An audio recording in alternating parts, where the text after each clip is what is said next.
все из-за того, что не чистят канавы. Мы просили, мы обращались на сельсовет, мы просили помощи, никто не помогал. Я не знаю, мы своими силами, мой свекор, своим трактором, своей техникой чистил в том году. В этом году у него буквально месяц назад случился инсульт. Ему некогда это делать.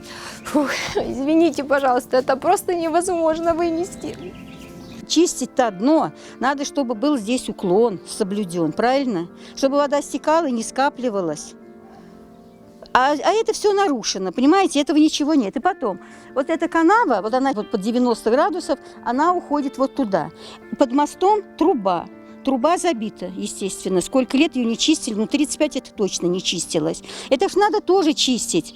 Вода-то ж не идет отсюда. Прям вот просто лавой пошла вот сюда. Вот сюда, вот смотрите, вот через мой огород и прямиком вот на те дома. Она все смыла здесь на своем пути, вот эта вот вся вот эта грязь, вот здесь вот она, вот канава, ну, естественно, вот итог.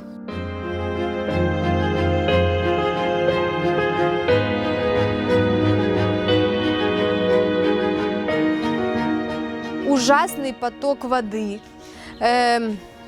Я даже, честно, мы, наверное, от шока мы не смогли понять, откуда вот за 20 минут просто затопило дом, затопило двор. Вода давай поступать в дом, мы детей давай спасать, давай их на второй этаж тащить, документы. Мы 3 дня не можем выгрести эту грязь.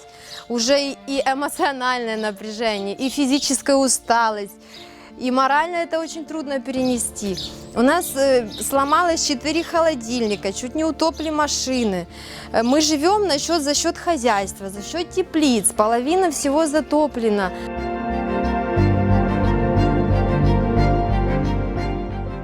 У нас проблема была в 2014 году, в 2015 году было, когда разлив речки, вот, по итогу которого мы дренажную канаву почистили, обводную, которая находится возле села. Но в этот раз мы не были готовы, что с полей, с возвышенности, там, где нету никаких ни водоемов, ничего, пойдет вода.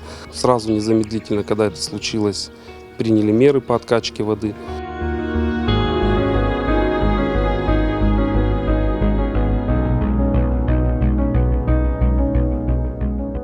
То, что дома в воде, по колено люди в воде, то, что люди просто сами выгребают, разгребают и не знают, что делать.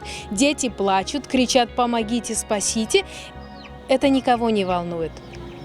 Ты нужен только самому себе. На данный момент газовые котлы находятся в воде. Электрика, проводка. Никто не пришел, не посмотрел, в каком состоянии. Мы не включаем свет, потому что мы переживаем, мы боимся за свои жизни.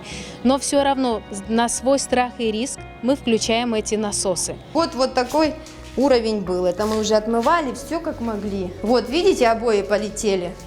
Вот это все вот так стояло. Это мы уже более-менее... А глины, мути после воды было вот такой слой. Это было, естественно, мебель разбухла.